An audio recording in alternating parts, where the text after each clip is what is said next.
for our October boot webinar. What's so funny, Zach? Funny joke. Okay, so it is 1 o'clock, and we got a bunch of people. This is probably our biggest webinar yet because everybody wants to know what the hell is going on, what happened to keywords, and we're going to talk about something that we've been knowing that has been going to be coming for a while, which is really Google just saying, forget these keywords, stop trying to game our system, and just focus on your brand.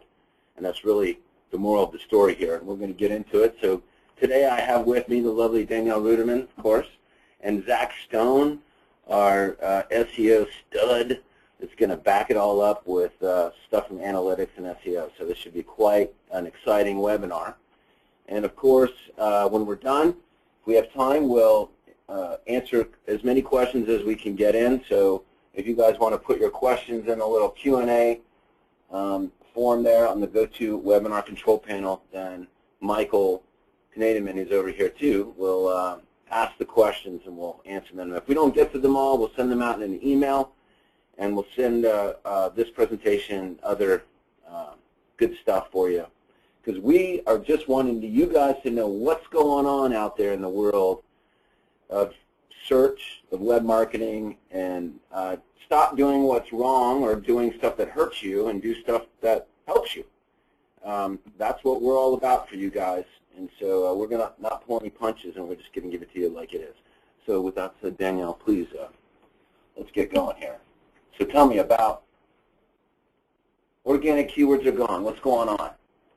Well, we had two really big changes in the last month or two that really shook up the search marketing world. The first is that Google killed organic keywords, which basically means that they made a change to how searches are done, and now all search is done through Google or through a secure search, which means that they are not passing keyword data for organic search. And this is a huge change. A lot of people saw the writing on the wall that this was coming, but it has happened. That day is here. So that's pretty major, and that's why we're here doing this webinar today.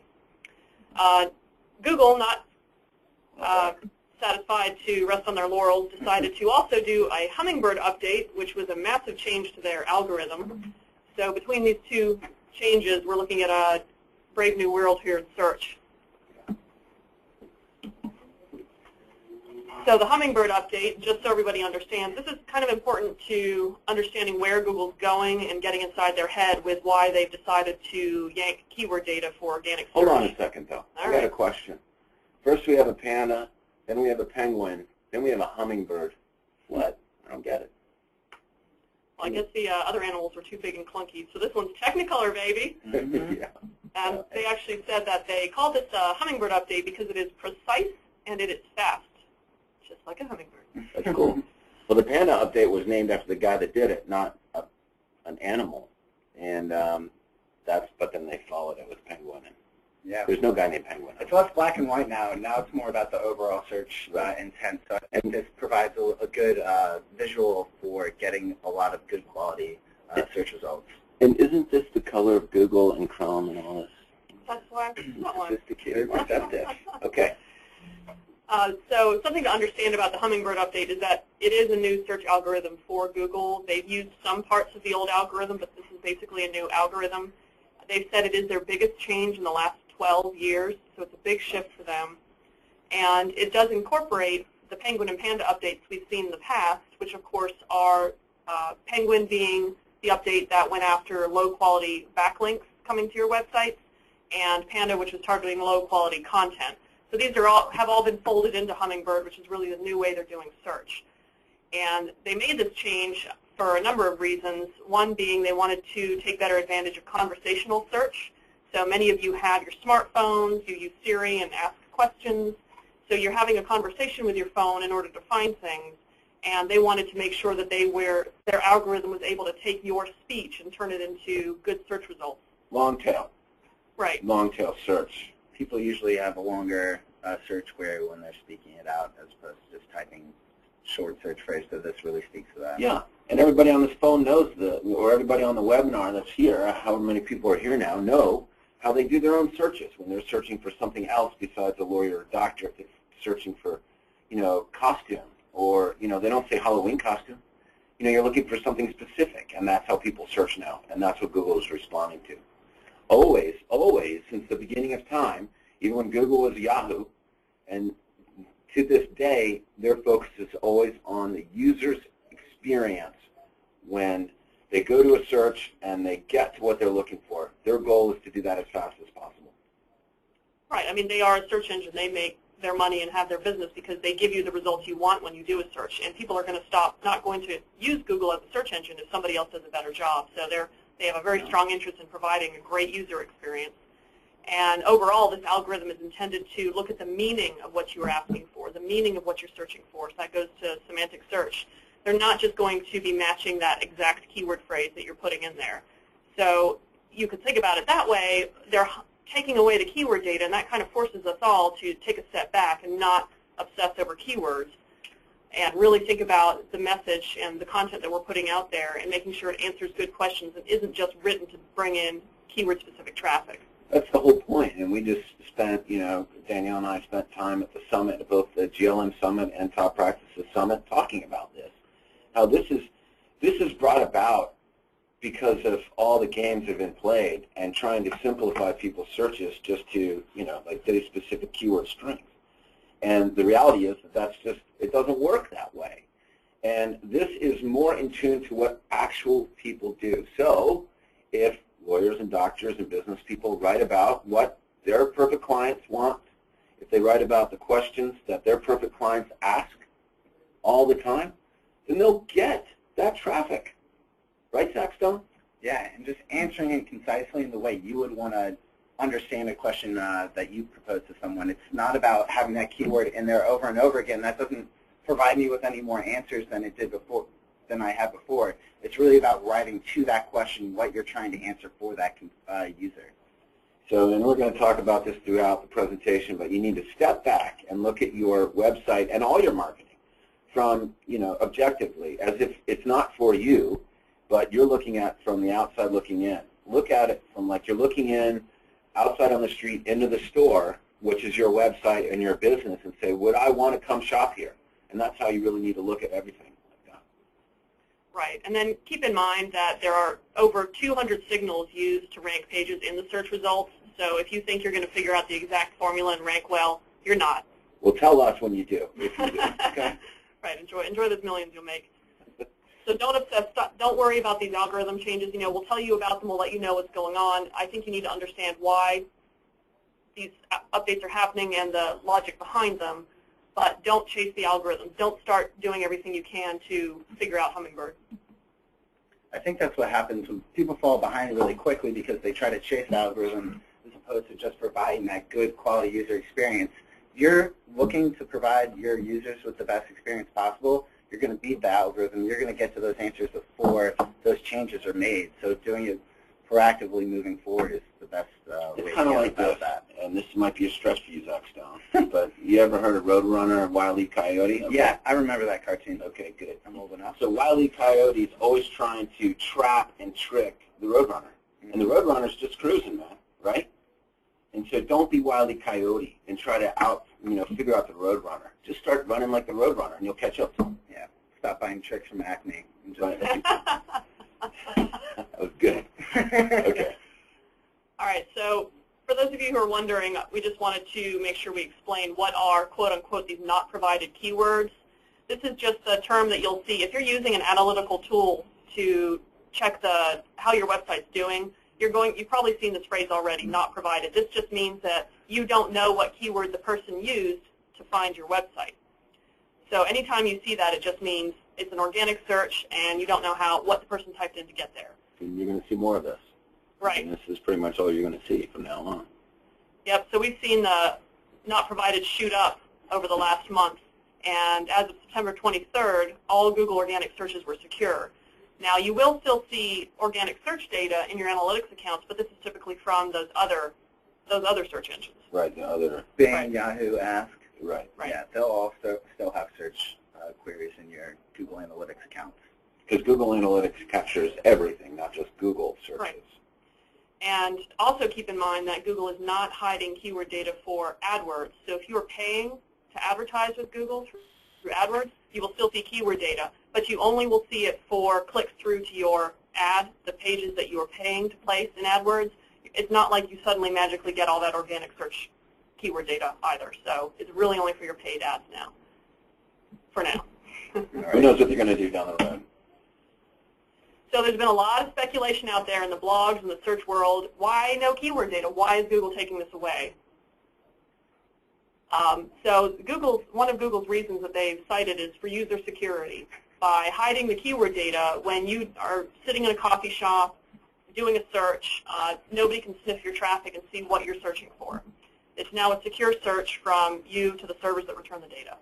So that's one of the reasons they've given for why they're hiding that keyword data. It's to protect you, the user. So no matter where you are, what you're doing out and about, nobody can tell what you're searching for. Some of the tinfoil hat crowd thinks that this is to foil the NSA spying, because of course everybody thinks the NSA is deeply interested in you looking for cat videos on YouTube. So some people have speculated this is just a way for Google to clamp down and protect their data and their users from the NSA. You can believe what you want there. What do you believe, Danielle? If they want the data, they're going to get it. So. Right, exactly. Another theory is that Google wants to make more money on AdWords because people who are highly obsessed with keywords are now going to move to AdWords to try and test their keywords and get more data because that's where the keyword data is. So that maybe that's why they're doing it. Can we talk about that for a minute? Because you guys need to watch out for that. You're going to still get your page one guaranteed results, but most likely that is not going to be for organic searches. That's all going to be about page one guaranteed results for AdWords stuff. Right, Zach? Right. I mean, like all those promotions that you see, get on page one, blah, blah, blah, blah, blah, blah, blah. There's no way that they can, well, they can still do the same thing that they've always done. But expect to see more marketing companies pushing you to do AdWords, saying that it's better for you because it's easier for them. And they make money off of it. Yeah, they make money off of it. So, and right, monetize Google Analytics. Who knows if they will then offer it or offer keyword data up in a little while, in a few months, maybe another year. You never know with Google if you pay for it. Right. So they're always looking to make money. Yeah, Google's, I mean, look at the time and money and engineers they have invested in developing Google Analytics and Google Webmaster tools and all of that they provide to us for free, you know, under the guise of helping us provide a better user experience. But really, we, the users, have helped them develop these tools, and we've helped them make it better by giving them a huge crowdsourcing opportunity to make these tools better, and they get to see our data, too, and see how we use them.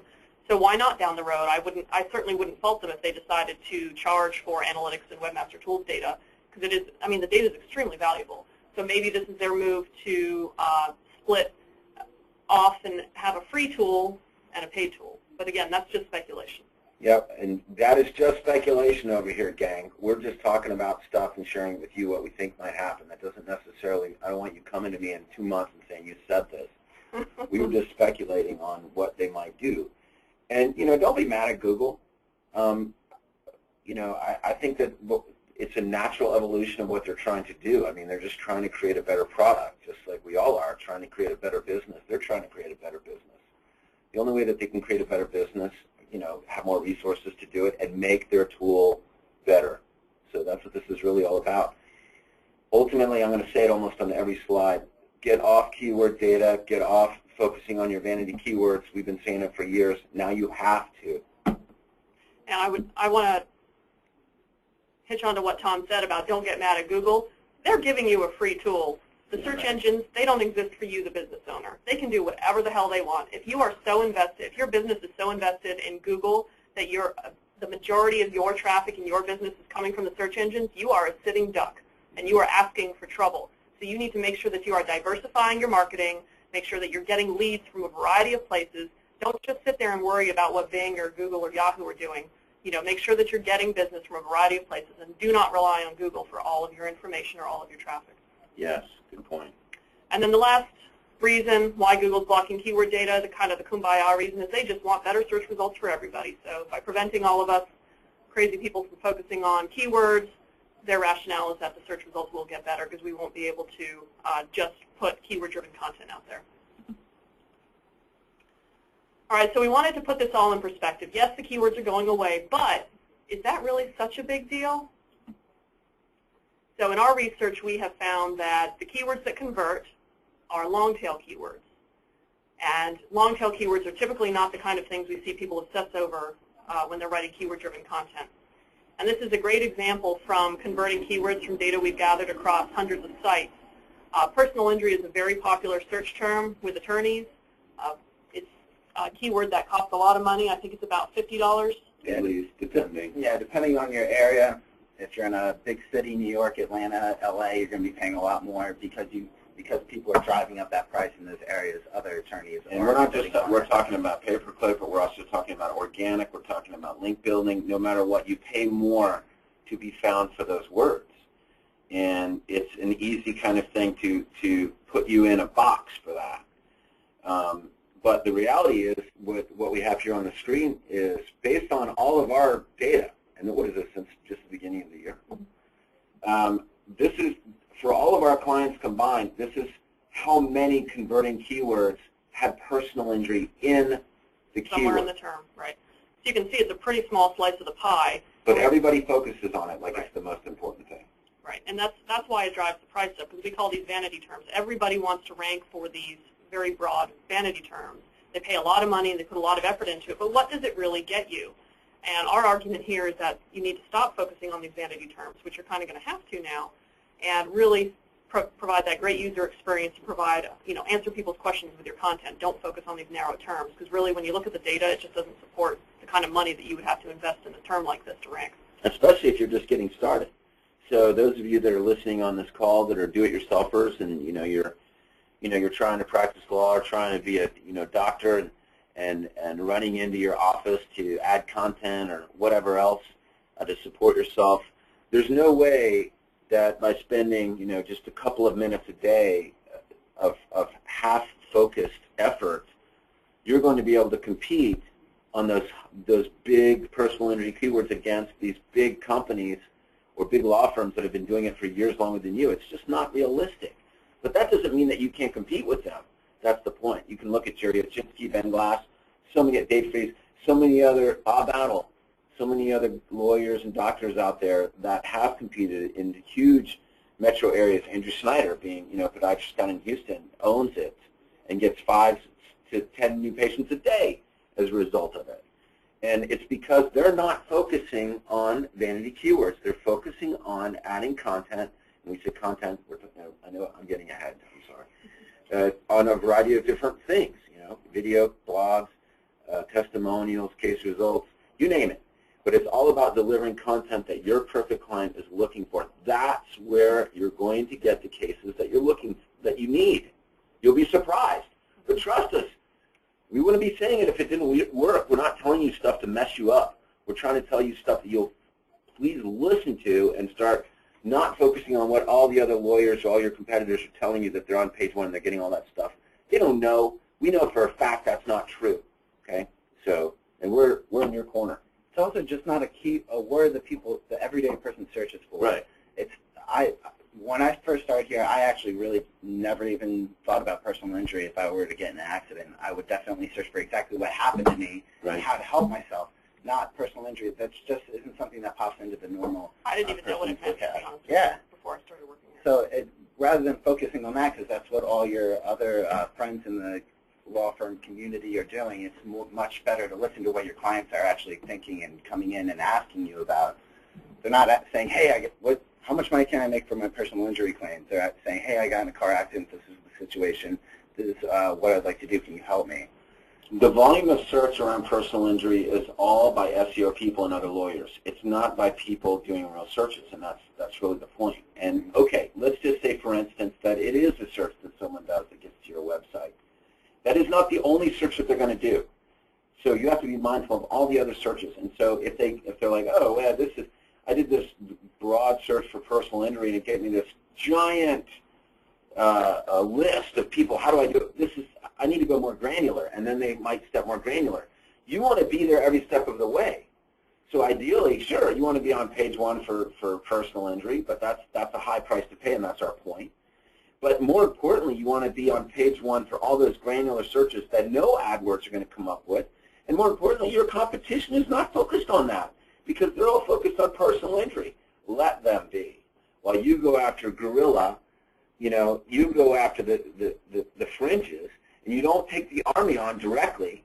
You just do a guerrilla warfare style. That was actually one of my favorite questions from the crowd at the GLM conference.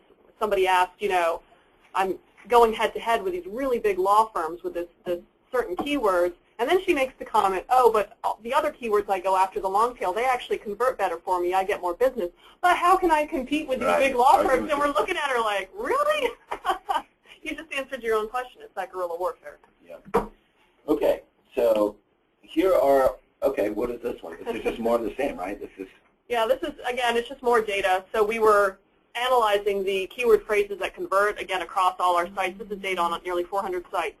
And what we found is that about 3/4 of the contacts that come into the websites are really these unique long-tail keyword phrases that are not repeated. So if you're focused on pumping out content that's focused on a certain subset of keywords and that's all you're doing, understand that that's not what's driving people to convert when they get to a website. People who get to a website, they're typing in a long phrase, they're typing in a selection, they're typing in keywords that may, some combination that hasn't been used before. And our data backs that up. We just don't see recurrent terms over and over in keyword searches. And actually, every day, Google sees 15% of all search queries in Google have never been seen before. That's a big number if you think about it. Every single day, 15% of all search queries have never been searched before using Google. So you need to be focused on not individual keywords, but your content as a whole, because you might be able to write something that about a topic that no one's even searched for yet. Testicular torsion. Okay, sure. Well, no, seriously. Okay, so Jerry Oginski, I don't know if Jerry's on the call or not. I didn't mean to make people uncomfortable, but hey, who searches for that? What lawyer would be brazen enough to add that to their website? Jerry Oginski. And as a matter of fact, and he added a video about it, and as a matter of fact, I think that exact day he got an inquiry about testicular torsion. Because what happens is, now he's a med-mal guy. He's up in New York. He competes with the big guys. How many people are in his office? One. He's on his own. He picks the cases that he wants because he comes up for everything that other lawyers don't focus on. He comes up for the terms that a doctor tells the patient that they've got. Oh, by the way, you have testicular torsion. What the hell is that? What do you think that they're going to do? Where are they going to go to find out? Where do we go to ask questions? Google. And so you want to be there to answer all the questions that people have, that their doctor tells them if you're a med-mal guy, that the insurance adjuster is going to tell them if you're doing auto stuff, that if you're doing estate planning, all the estate planning questions that people ask about, you know, wills and trusts and whatnot, the specifics. If you're an immigration lawyer, EB-5, you know, the specifics of what they're asking for, not the overall general stuff. And that's the low-hanging fruit. Stop going after that fruit at the very top of the tree that's impossible to get to and costs a bunch of money to get access to. Go for the low-hanging fruit that no one's actually talking about or looking at. That's a great point. I mean, it's really switched, just turning it on its head. Mm-hmm. Instead of thinking that those personal injury terms are low-hanging fruit, it's really these more granular terms, just explaining. It's explaining the stuff that you talk about every day. And it's not about drowning the internet with content. It's about getting the content to answer specific questions, because just because you're writing 50 pieces of content a month, if only a third of those blogs or articles, whatever they might be, are actually getting traffic, what's the point? You want to be writing content that's going to drive traffic to the site, not just build up that number, because it's not about how many index pages you have, it's how many good quality pages that Google finds good answers in to provide to people. So it's less quantity and more quality, 100%, and say that over and over again. And Danielle brought it up a little while ago about like if you have all your eggs in one basket with search, you're making a giant mistake. And so if you're focusing just on, I want to be on page 1 for that search, and then I don't really care what happens afterwards, which so many businesses are like that. They're not paying attention to the usability of the website, and Google is. Google is paying attention to the usability of your website. So if someone comes to your website for some search and they bounce right away, Google's paying attention to that stuff, because that tells them that you, although you might be on page 1 for that search, you're not answering the question appropriately for that user. And so when they see that consistently over and over again, other people that might not be, other people will start going up to page 1 because their usability is better than yours. So you have to pay attention to all things, because it all relates back to search. It informs Google who to put on page 1. How do they make it fair? And for a lot of my SEO clients, I'm not focused on the external stuff as much as I am a lot usability-wise. I tend to think of myself as more of a web strategist as opposed to an SEO person because you have to look at the big picture.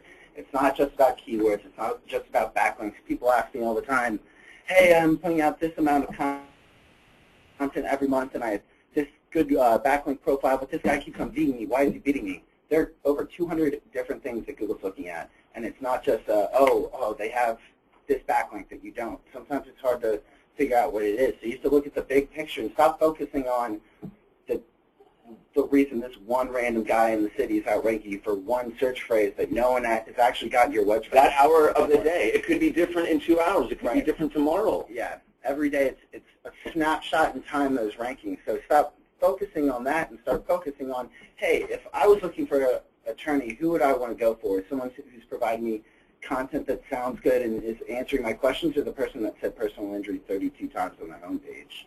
Yeah, and the other thing too is we need to get going because I'm getting a dirty look. But the thing is that be a good lawyer. Don't try to be an SEO web marketing dude. I mean, Zach Stone, who's speaking to you, is brilliant, and he has a completely different perspective on things than most SEO people. SEO nowadays is more about PR online than it is about anything else. There's no gaming. There's no keyword stuffing. All that old school stuff is gone. It's really about strategizing your content, your entire overall marketing, online, offline, connecting it all together. What is your brand? Making sure this is consistent. We don't want to annoy people. We want to make sure that we integrate social media. It all comes together, right, Zach? Yeah. And the strength now of a good SEO person is interpretation of the data, right? Because there's no gaming anymore. There's nothing that you could do to game our websites to get higher ranking.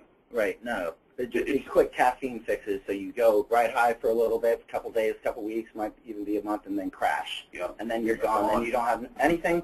Then you spend a lot of time trying to fix those things that you did to try to game the system in the first place that you should have just avoided right off the bat. Exactly. So it becomes a cleanup effort as opposed to doing more quality stuff, and that actually hurts you in the long run because you spend all your time cleaning up as opposed to doing the positive things you can for your content and your backlink profile and everything that goes into it. It's like putting nitrous oxide on your engine, right? Hey, man, that'll make you go screaming fast for a little bit, but then it's going to kill your engine before you finish, and you're done. You don't even get to finish. How's that one? I don't even know where that came from. Okay. All right, so how do you understand what's working when you don't have your organic keywords? Maybe you weren't trying to game the system. Maybe you were just trying to understand what people were searching for and what deficiencies you had on your site. Where can you go now? Well, of course, I think we mentioned earlier, there are other search engines. So make sure you're looking in your Yay, Bing. Yeah. Bing, Yahoo, AOL Ask. These places are all still passing keyword data, so you will probably see much less of this data, but you can still get it, and at least you can look for trends and look for ideas there. And we've seen on some of our sites, I was looking at some sites, anywhere from 6% to 26% of their traffic is coming from Bing and Yahoo. And our clients have told us anecdotally that they get better conversion on traffic from Bing and Yahoo than they do on traffic from Google. So it's interesting that Bing seems to be, at least anecdotally, succeeding in sending better visitors to sites. So this is something you definitely can pay attention to. Start looking at what these other search engines are doing and cross your fingers that they'll take more of the market share. Yeah, I mean, and that puts pressure on Google. So we support healthy competition regardless, and this is what brings it. The other thing you can do is check out your Google Webmaster Tools data. If you're a Foster client, all of our clients have Google Analytics and Webmaster Tools already set up, and you can actually get search query data from Webmaster Tools. It's not the same as the keyword data that you saw in Analytics, but you can see the specific user queries that caused your site to rank in the search results, so you can see what queries Google's putting you out there for. You can see the number of times the pages from your site appeared in the search results for those user queries, and the number of times people have actually clicked through. If they used one of those query terms, did they actually click through to your site? And you can see the click-through rate. So you get some data. It's not quite as easy and that quick fix as the keywords and analytics, but you do get some data here. And we just have some screenshots. This is an example of what you'd see in Google Webmaster Tools, and the impressions here are just how often you appear in the search results, and then the clicks are just because you appear in the search results, as you know, means nothing. People actually have to click through to your website. So there's a lot of data here, and at least you can get some idea of what search terms you're already ranking for. And if you see terms on the list that you think you should be ranking better for, that can give you an idea of what content and what you need to focus on your site. The other thing to keep in mind is if you are analytics users, make sure you've linked your Google Webmaster Tools and your analytics accounts together. And I've shown you where to find it here in your acquisition area. There's a menu item down there on the left, Search Engine Optimization. This is where you can actually pull in data from Webmaster Tools and see it right in analytics. So it's nice and easy for you to get access to it. And this acquisition area is brand new in analytics. There was an update, I believe, last week.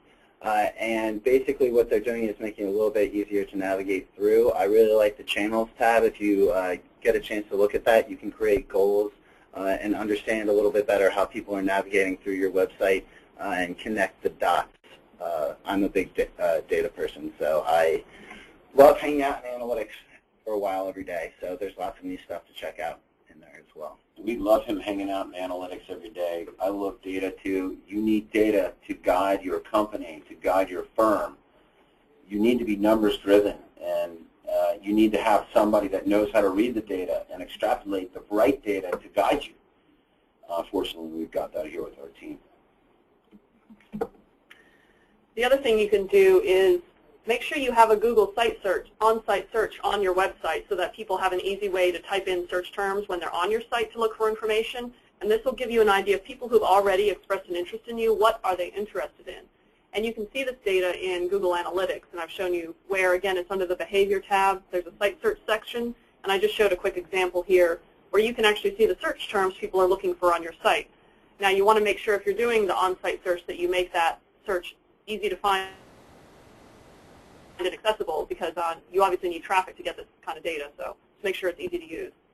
And real quick about this was an interesting thing for me because I was looking at the search data. See, I learn every day too. I mean, these guys bring me stuff every day, and we were looking at on our own site search data, and we were looking at, remember the spreadsheet, we were looking at customer service, and I was like, wow, what does that come up with? And it was one of our most popular searches that went to a very old page. That was a static page on the site. It wasn't even the right one.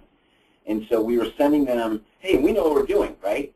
So we were sending them to the wrong page. So we immediately fixed it. We did a 301 redirect to the one that we want. Point is, guys, there's so many things going on with your website and everything else. You know, and if so much stuff is changing, you just need to stay on top of it, just like housekeeping. You just can't let it get out of hand. And you can make a change. An effect like that can make a change to your bottom line. As a result of that change, we might be able to do better support. We might be able to not lose a client that would be frustrated because they can't find how to talk to us or something like that. So think about all those little granular things. And having site search on your website is really important, in my opinion, because these are education-based marketing plans that we're pushing, and our websites are meant to educate people. What kind of resource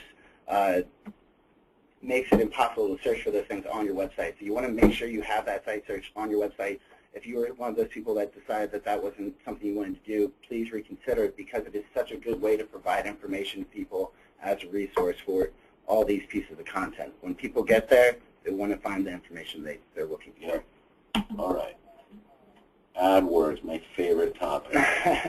All right, so you are still able to look at search frequency of keywords. So there is a Google Keyword Planner through AdWords, and this is really used for PPC, but you can use it for if you're writing content for ideas of general topics to use, because you can see still how often people are searching for that exact phrase on a monthly basis across the geographic area that you choose.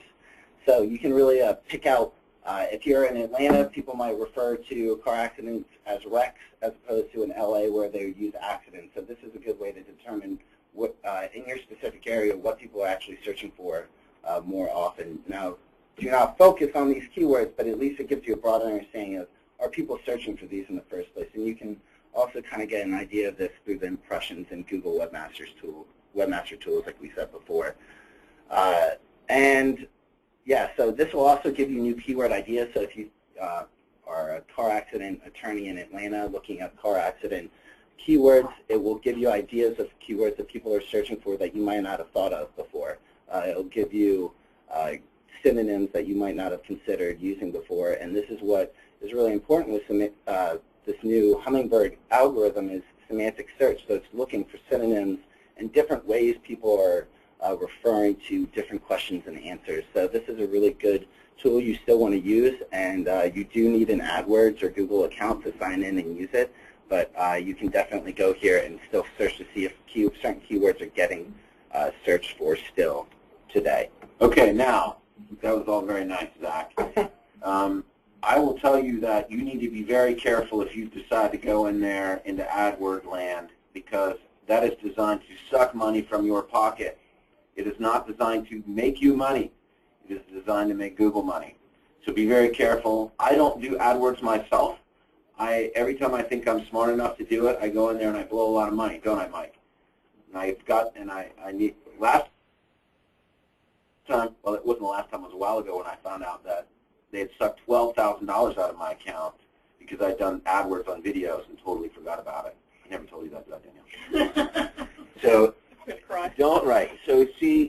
don't get yourself mixed in with that. We use a company for all our pay-per-click called Eruptor, and we'll put that out in the email that follows. Those guys are great. We trust them. We have them do all our pay-per-click when we do it, and we only do it very sporadically and only when we're trying to. So my point is, don't think that you're just going to go in there and do AdWords. You're going to spend a lot of money on dumb things. Right. And this keyword planner tool is just a way for you to see if people are searching for those phrases. You don't have to bid on these keywords, but at least it gives you an idea if people are actually searching for it, because you don't have that data in your analytics anymore. If you guys are interested in knowing more about how to do all that stuff, we can set up another webinar and put a forum piece together. So just let us know if you want to know more about that, and Zach can give us some instruction. Okay, what are we doing here? The other thing that you can do if you're trying to figure out how people are getting to your site and what they're interested in is go into analytics, and you can actually filter your not provided keywords and look at them by landing page. So just how to do this, if you look over on the acquisition part of the menu down under keywords, if you click on organics, you're looking at your organic keywords, then go ahead and click on that not provided, which is probably going to be the first in the list. And then go to your secondary dimensions and then just pick landing page. So now you're going to see all the landing pages for your not provided keywords. And what you can do is infer what people were interested in by the type of landing pages that they're hitting. So you may notice that you're getting a lot of traffic for topics under a certain practice area and no traffic for topics under another practice area. And that kind of gives you an idea that you're not drawing in people for that area. So you can see what people are interested in and where you have holes and where you need to provide more or better content. And again, it's just a way for you to figure out what people are interested in, just looking at where these people are going if they're coming in as not provided. Okay, surviving in a not provided world. Really, to me, everything goes back to what we talked about in the early days after Alta Vista and Excite and Yahoo came and Google came. And it's really content is what it's still all about. It never really left. And so if you were always focused on providing good content that answers questions for your clients and your patients and whoever, whatever you're working with, that's still and never stopped working. If you had a problem, it's because you started being influenced by SEO games and focusing too much on keywords and all that stuff. So still relevant, make the content relevant, right? I mean, Danielle is a writer, naturally a great writer, and you don't write for search engines. You do a lot of writing for us, right, all the time. Do you write for search engines, Danielle? What are we doing here? Nope. Do you write for search engines? Do you overstuff keywords because you want to be on page one? Never. Yeah, we come up with content. We talk to customer service, our project managers. What are people asking about? What's interesting? What's topical? What's going on? We look at our marketing, what's bringing people in, and we write content that we think people will find interesting, and we write themes around our content. And we really try to provide great information when we're putting content out there. So, this is something that we do ourselves. And again, and why would we do that? We're doing it ourselves. We're telling you exactly what we do. We want business just like everybody else, so why are we doing that way? Because it works. This way brings us the kind of business that we're looking for. We're on page 1 for all those vanity keywords, and we can tell you right now that we don't ever get a client based on those vanity keywords that we want.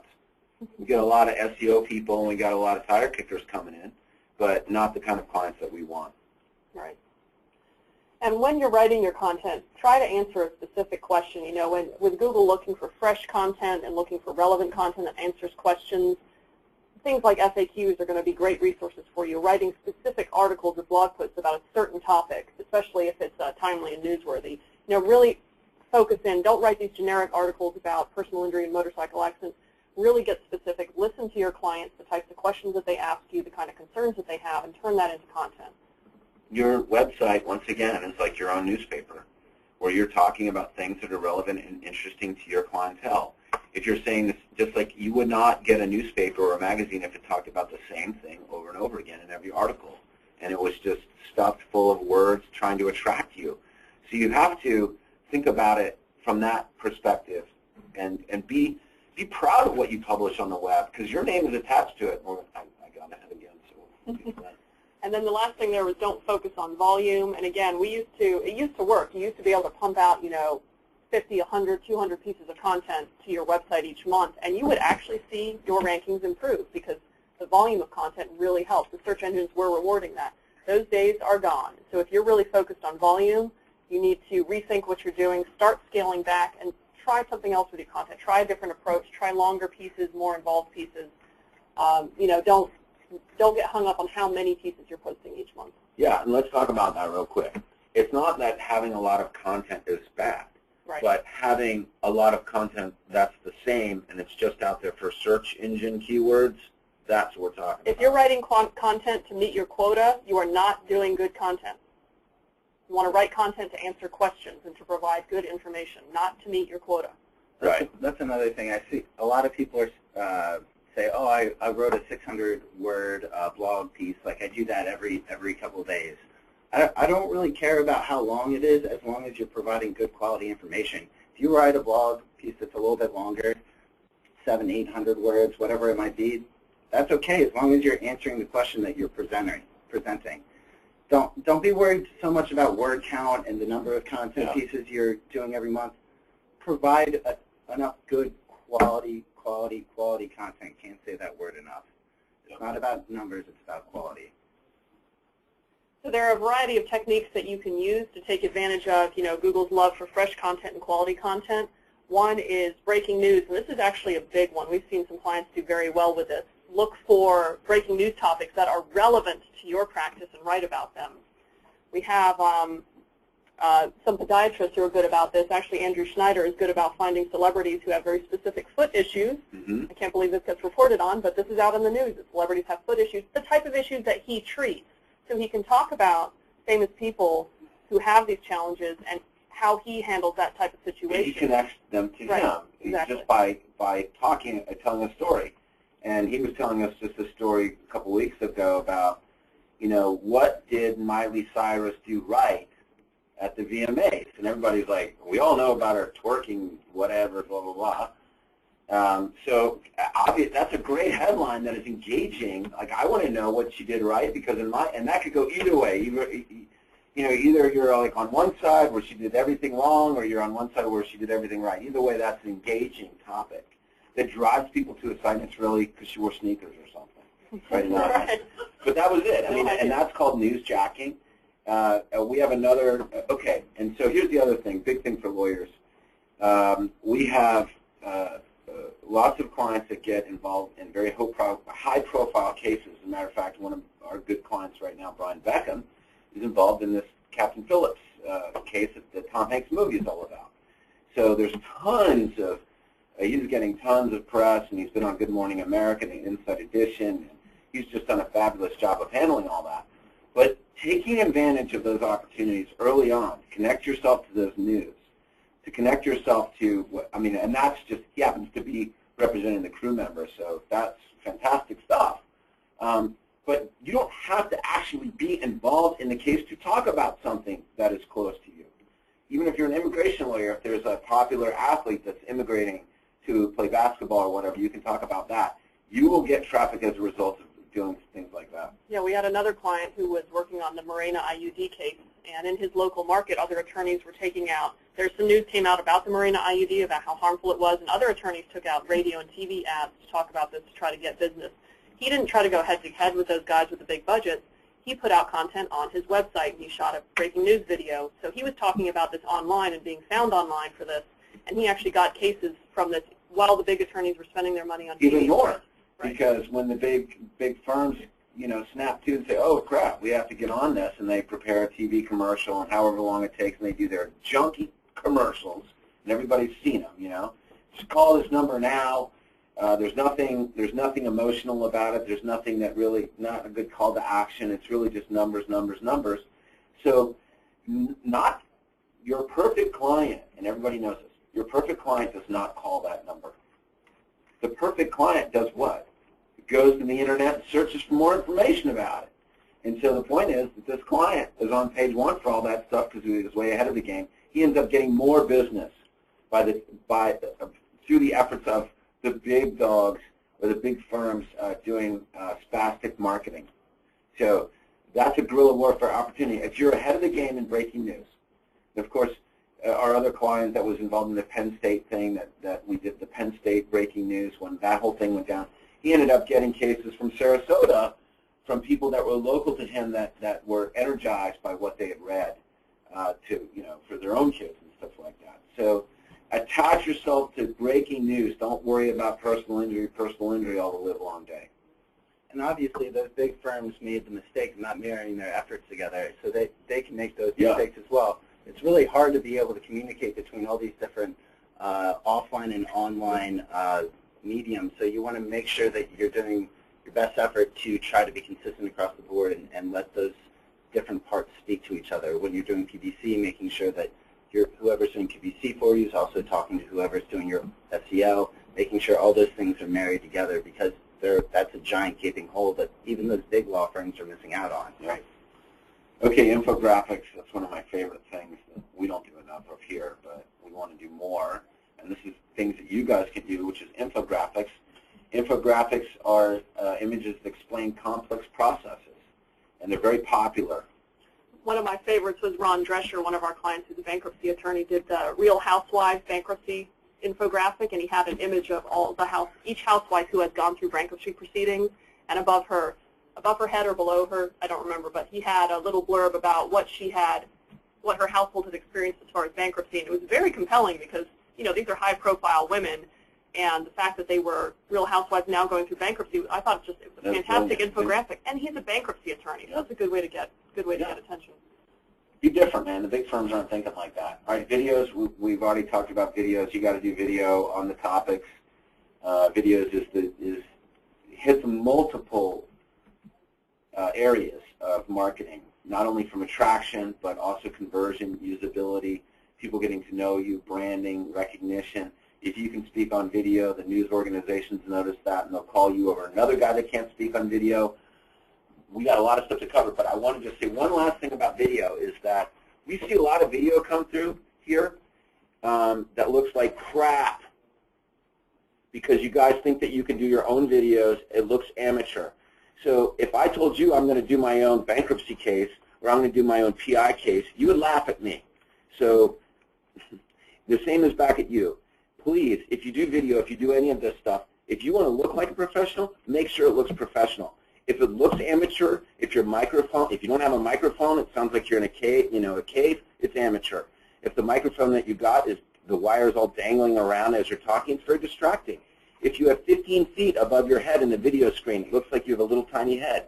These things matter, okay? So if you don't want to get the perfect client, if you don't want to get those clients which we all want, then continue to do junky stuff like that. If you act like an amateur, you're going to draw amateurs.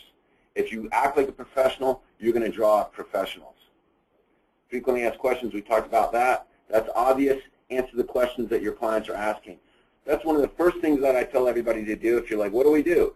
Answer the questions. Just start answering all the questions that your clients have asked you on your website. And then social sharing. Yeah.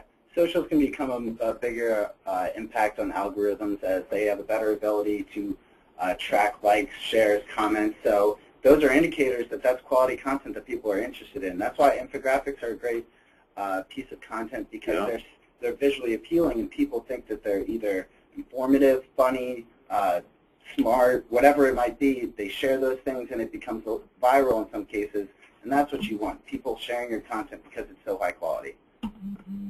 And in regards to the video as well, making sure that your splash images and your videos are high quality as well, because as you can see in this SERP, search engine result page, there is a video, the first video right there. If it was a low quality video, there would be a much less likely chance that people are going to click through to that website, but it's a quality image that shows the phone number and everything that's going on there. You want to make sure that that and your authorship image are high quality, because you don't want to look like a low-quality firm within search results. And you'll welcome that. I mean, like, this is a great result. I mean, and, you know, this shows a video, this shows his reviews, and this shows that he's an author. And let's talk about authorship. Whoops. Just when we're talking about, you can see the video image in the search results and the author image in the search results. Make sure that you have schema on your website. Make sure you have that code that allows video images, author images, review stars to show in the search results, because this really will help your click-through. You know, you're spending all this time writing this great content we're telling you about. You want to improve your chances that somebody will actually click on your page from the search results, and this is a way to do it. So this is kind of an extra tip for you. Get that schema there.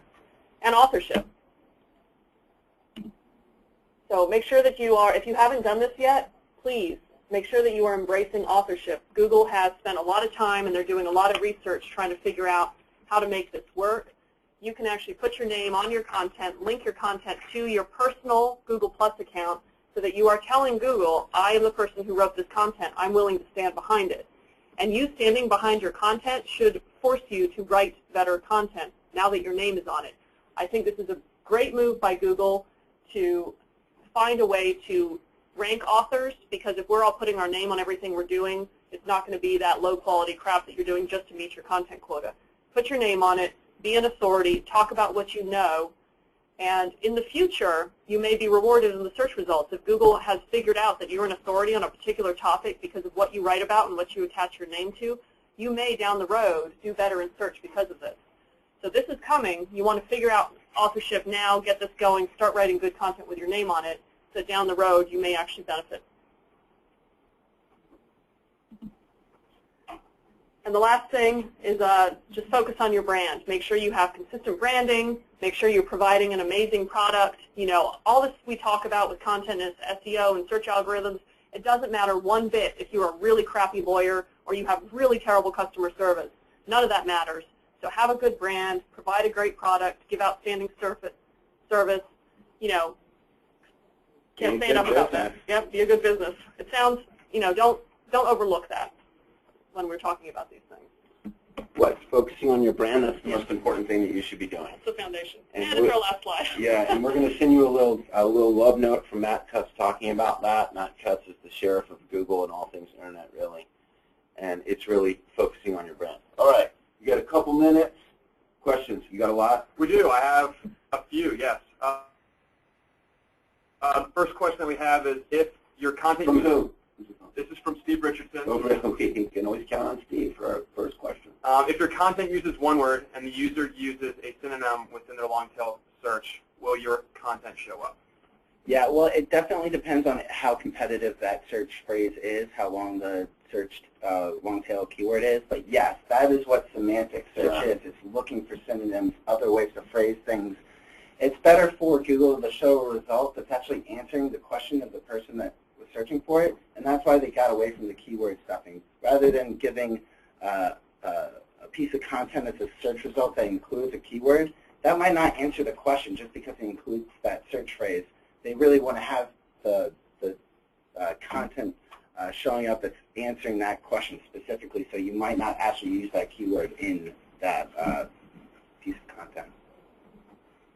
Right, this one is... Well, it also depends on the synonym. Right. It's a crazy synonym, Steve Richardson, so don't go crazy with your synonyms. Right. Okay, sorry. This one's from Steve Lombardi. Will Hummingbird help with long tail keywords? Yes. Yeah, it's providing better quality search results for people, especially for those longer tail keyword search results, because people aren't going to have that exact phrase in their content. They're going to provide content that's answering the question. And Steve Lombardi is a great example of a guy that puts out good content that answers questions. Steve, you've never really been one that it's been focused on SEO. It's all about content. And so you keep doing what you're doing in terms of just answering questions and providing content that's relevant to what you do and to what people are asking about. Well, and on that point, Steve has another question where he asks, is it a good idea to write down questions as people ask them exactly how they ask them, i.e. if they have terrible grammar or using colloquialisms, should you write those down as they appear? Well, I'd fix the grammar, but a little colloquialism here and there won't kill you. Mm-hmm. All right. Several people asked this one. How do you figure out exactly what long-tail keywords back people up are to using? that. I'm sorry, back up to that. Here's what I would do. You could also do like an AKA kind of thing, like in your content, like answer the question and then say, here's how this has been asked of us before, just to make sure that you kind of have that bad way of asking it. That's what I would do, just to be, hey, there's more than one way to skin a cat. Yeah. Who skins cats? Where did that come from? That was Michael. All right, so again, this was asked by several people. How do you figure out what long-tail keywords people are actually using? Well, that's going to be pretty hard to do now. All you can do. Go ahead. Go ahead. I was going to say that you ask. It's critical that you ask your intake person, and this is going a little off topic, but this is really about intake and about making sure that you're getting the most of your leads. And so, one, capture everything. Like you paid for these leads no matter what, so if they don't have the right insurance, don't throw them away, don't do all that stuff. The whole point is to fill up your database that you can continue to market to, because they might not be ready to hire you, but they might be ready to hire you in the future. So you have to pay attention and script your intake so that your people that answer the phone or respond to email or respond to the chats or whatever know the questions to ask. So it's, well, how did you hear about us? On the internet. Oh, really? Well, on the internet. Like, did you go to Google or to Bing? Or I don't really remember. I think it was Bing. Do you remember what you searched? And just kindly try to get the information out of them. And you should do this regardless of whether you hire them as a client of yours or not, because if you find that people that you never want to be clients always search for these terms that are coming to you, then stop doing that, because it's a waste of time. And if you find that these people that you always hire use these terms or come from this portal, do more of that. But the critical piece is making sure that you're asking the right questions on the back end, because that data is just not available anymore. It's gone. Another thing you can do is look at your site search within analytics to see what people are searching for long tail wise on your own site. Looking at Webmaster tools to give you some ideas of the longer tail keywords that are searched for a little bit more frequently. And what else? That might be the only suggestions I have. Well, people don't pay attention enough to the clients to come in and ask them enough why you got here. I mean, like, and if you did anything, if you take anything away from this, keywords are dead. Okay, just that's the bottom line. Keywords are dead. So you've really got to focus on asking the client, hey, I just signed up a great case, or this patient came in, it's a great patient, I love them. Find out what is unique about them. How did they get there? And it's not just what did they search for. Yeah, it's not just the keywords. Right. What compelled them to start searching for a lawyer in the first place? Why did they choose you? Any information that you can get out of the clients that you like will help you with your marketing overall, not just with the keywords. And that's a great point, is that it's not just the new people. Think about the thousands of people that you've helped in the past, patients and clients that you've worked with in the past. Think about your favorite ones of them. Survey them. Right, exactly. And they will tell you where they shop, what they like, where they live, and all that stuff, and you'll be able to find some common ground with all those people that you can go out and do more marketing. And we talked a little bit about looking at the landing pages that people came in on so you can infer what they were interested in. One of the things that we have built into DSS is when you get a contact, you can actually see the pages that they hit when they came to your website. So you can see the page that they came in on, and you can see which pages they clicked through on your site until they finally fill out a contact form. And this is great data because it shows you the pages that they are interested in. If they came in an article about motorcycle helmets and then they visited several other pages, you know what they were interested in. And that's, make sure you have that kind of data in your CMS. Okay, so that's it. It's 2 o'clock. We are done. Any other questions, we will send them out in the email. If you guys have any questions of us, shoot them in. You can send them to Tom Foster Web Marketing. No? Where do we send them? If you go to fosterwebmarketing.com, there's a contact form on the homepage where you can submit a question, which our customer service folks will be happy to answer for you. Don't send me an email. That's what he's saying. You send up a flare. He almost shot me in the mouth. Okay, don't send Tom an email. Go to our website and say, have a question. We'll fill it out. You'll fill it out, and then we'll respond immediately. As always, thanks, Danielle, for a great presentation. Zach Stone for your color commentary. Mike, whatever you do over there. No, just kidding. Thanks for putting this whole thing together, Mike. Connie, awesome. Thanks, everybody, for showing up. I hope that you find this helpful. Our job, and we take it very seriously, is to educate you on what's going on in this very crazy world of search so you can be a better business person yourself and not focus on things like this. Be a good lawyer, be a good doctor, be a good business owner, and focus on your brand. Don't focus on the keywords. Just focus on putting relevant content out there. I'm Tom Foster. Thank you very much. Talk to everybody soon.